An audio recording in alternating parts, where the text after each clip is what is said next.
It's Tuesday, July 28th. In the headlines, the Education Transformation Oversight Committee Chairman, Dr. Adrian Stokes, says Education Committee alone won't close boys' achievement gap. In business news, big truck and equipment trade show for expanded construction sector. Regionally, MV Barima tragedy dominates Guyana's parliament. And in sports, Jamaica strikes double gold at Commonwealth Games.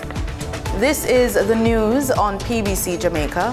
I'm Simone Absalom Gale.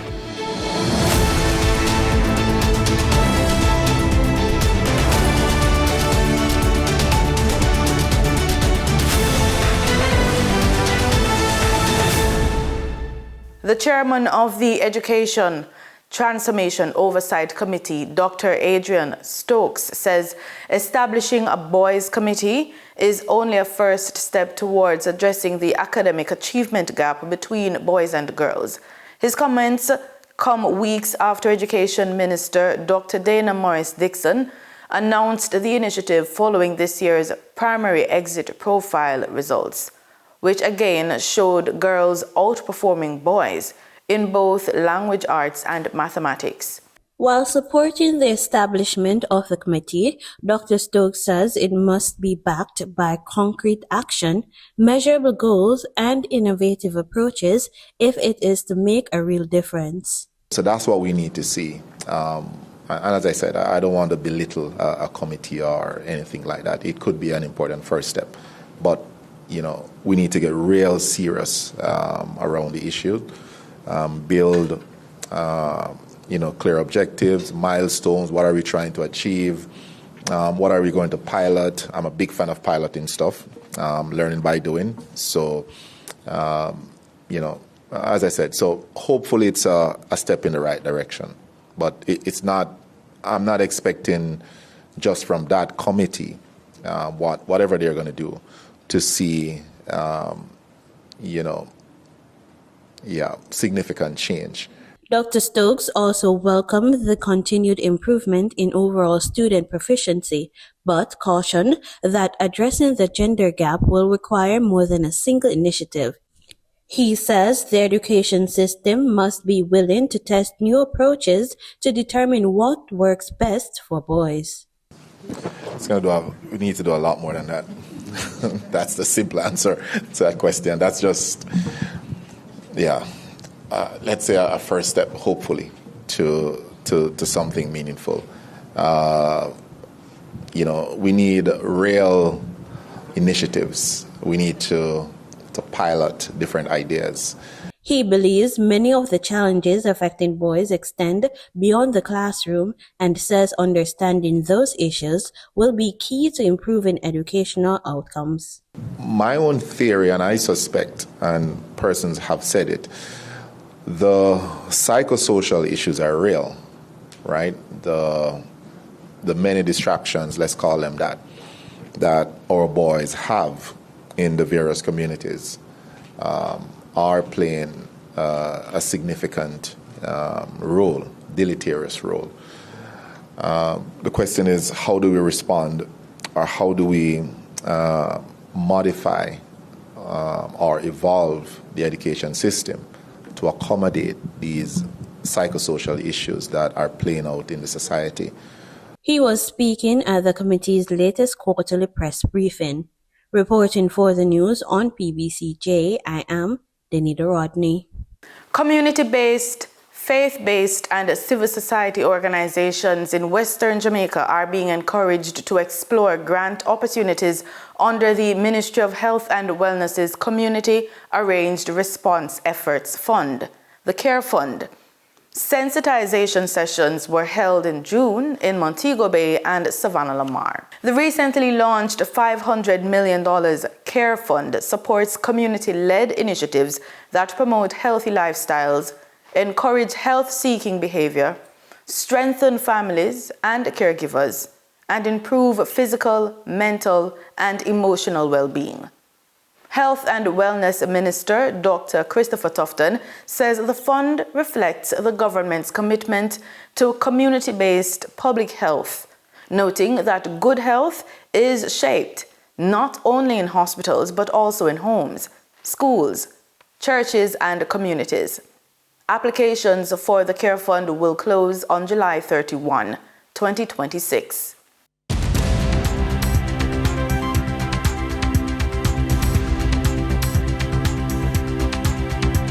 In the business report, Jamaica's expanding infrastructure sector was in focus at the 6th NCB Tankweld Big Boss Truck and Solar Show in Kingston. The event showcased heavy-duty trucks, industrial machinery, and solar solutions to support growing demand across construction, mining, and logistics. Tankweld Managing Director John Ralston says ongoing development projects present major opportunities for local businesses. The Development Bank of Jamaica also promoted its credit enhancement facility, which guarantees up to 80% of SME loans and up to 90% of micro contractors, helping small contractors access financing despite limited collateral. Jamaican food distribution company Portland's Finest Distribution launched its Flame to Fork, a premium line of chef-prepared refrigerated meals. Founder and Managing Director Ronika Bryan told Our Today that, quote, what started as a seafood distribution business has evolved into a diversified food company supplying premium seafood, fresh produce, and now chef-prepared meals. Every expansion has been intentional, allowing us to build an integrated business that responds to how Caribbean consumers are eating today, end quote.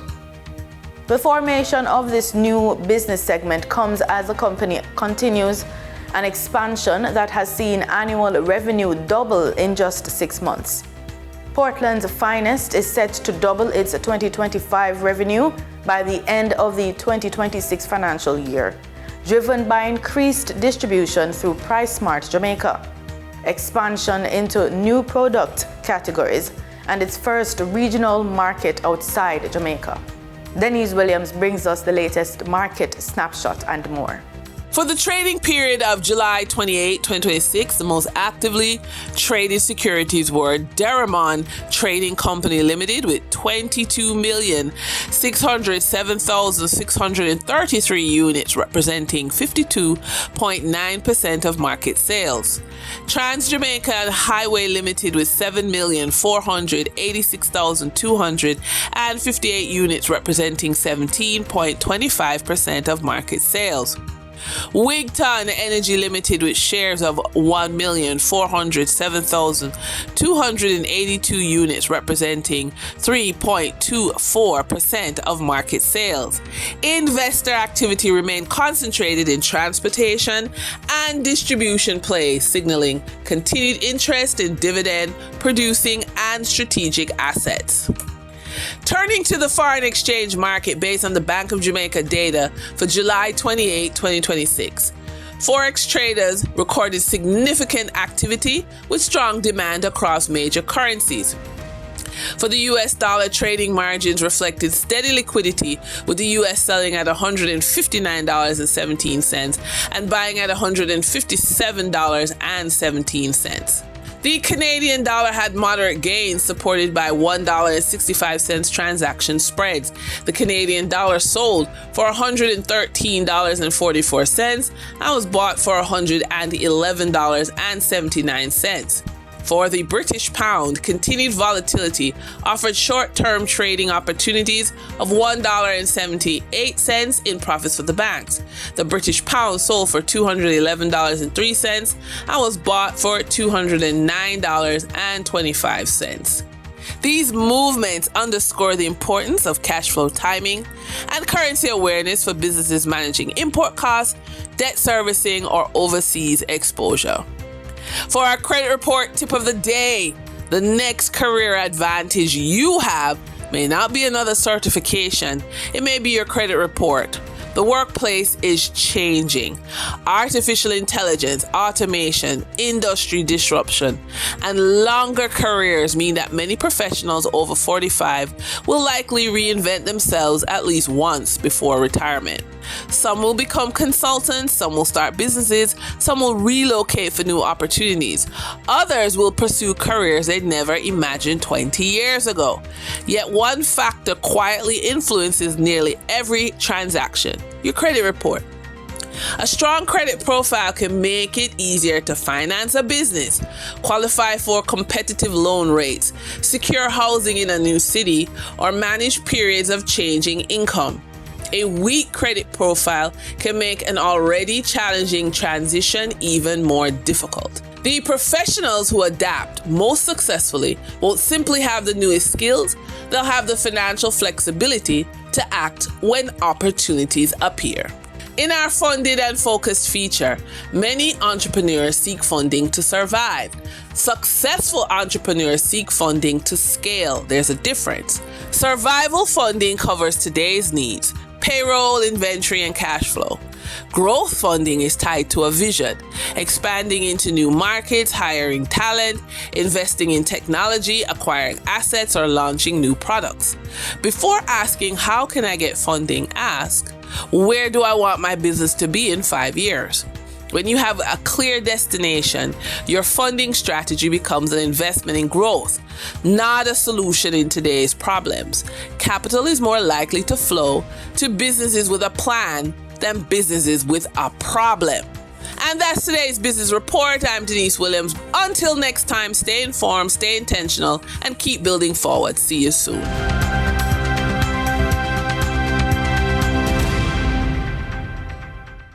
In regional news, Guyana's National Assembly convened under the shadow of the MV Barima tragedy on Monday, with lawmakers observing a minute of silence for the victims before the sitting was disrupted by opposition protests. As calls for accountability intensified, President Ifran Ali reaffirmed his commitment to an independent international commission of inquiry to determine the cause of the disaster and recommend reforms to prevent a similar tragedy. The MV Barima tragedy took center stage on Monday as parliamentarians gathered here at the Arthur Chung Conference Center at Liliendal, Georgetown, for a sitting of the National Assembly. Now, it has been just over 1 week since the ferry sank while en route to Port Kaituma in Region 1. So far, 76 survivors were rescued, while the bodies of 73 persons who passed away were recovered. There are still 30 persons yet unaccounted for.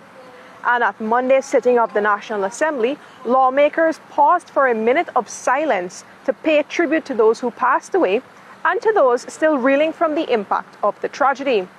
But that minute of silence soon became loud protests that persisted throughout the sitting of the National Assembly as opposition parliamentarians called for the resignation of the Minister of Public Works, Juan Echil, and the former minister within the Ministry of Public Works, Deodat Indar.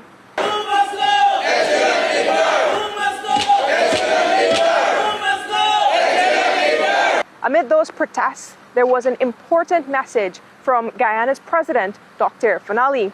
His message was read by Attorney General Anil Nandlal, and in that message, President Ali repeated his pledge that an independent international commission of inquiry would ascertain what really went wrong and led to the MV Barima tragedy, including whether negligence or institutional failures contributed to that tragedy, and to recommend reforms to prevent any similar tragedy in the future. The truth must be established. The lessons must be learned. The reforms must be implemented. Where failures, negligence, or wrongdoing are identified, accountability must follow. That is the duty we owe to those whose lives were taken, to those who survived this terrifying ordeal, to the families who continue to mourn, and to the people of Guyana. There was also an update on search, rescue, and recovery efforts from Prime Minister Brigadier Retired Mark Phillips. He detailed that there are still 30 persons missing. The Maritime Rescue Coordination Center remains operational, and the search and rescue effort continues. The public was advised that full recovery mode was being pursued. The government of France has provided 15 divers who joined the local team on the site. Monday's sitting was suspended twice, but the protests persisted. The government side also continued with the day's agenda. At the top of that agenda was a request for over $54 billion in supplementary funding. Now, that funding was sought as additional financing for several government initiatives, including the landmark gas-to-energy project, housing and road infrastructure, and retroactive payments for Guyana Sugar Corporation workers. The sum was approved without supplementary questions as opposition members of parliament remained on the floor, chanting and pounding desks in protest. Then came other bills in the House. There was the bill to establish the Guyana Development Bank. This development bank is a highly anticipated government initiative that promises to give much-needed financing to budding entrepreneurs and those seeking to expand their businesses all across the country. There was also the Sexual Offences Amendment Bill, which seeks to combat those offences across Guyana, but was referred to a special select committee. And so it continued throughout Monday's sitting of the National Assembly. Opposition parliamentarians persisted with their calls and did not participate in any of the agenda items. Reporting for the newsroom from the Arthur Chung Conference Centre, I'm Vashani Ragabir. Belizeans are being asked to take a simple step toward better health, literally. The Ministry of Health and Wellness, in partnership with the Embassy of Taiwan, has launched Belize Moves, a nationwide campaign aimed at getting people more physically active in their everyday lives. The goal is to help reduce lifestyle-related illnesses, including non-communicable diseases, by encouraging movement that is practical, accessible, and easy to start. The campaign officially kicked off on Thursday evening at Sir George Brown Park in Belmopan. Shane Williams has the story. Health officials say non-communicable diseases cause about 65% of deaths in Belize. The Belize Moves campaign is not about gym routines or heavy exercises.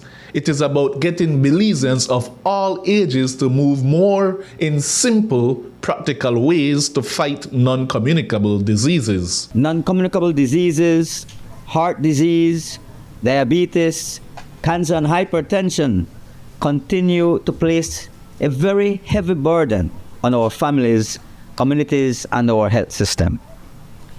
As highlighted during the Belize Moves workshop this week, NCDs account for approximately 65% of all deaths in our country.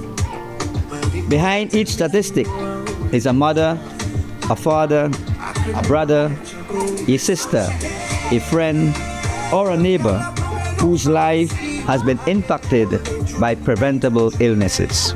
The Embassy of Taiwan is partnering with the Ministry of Health on the Belize Moves project.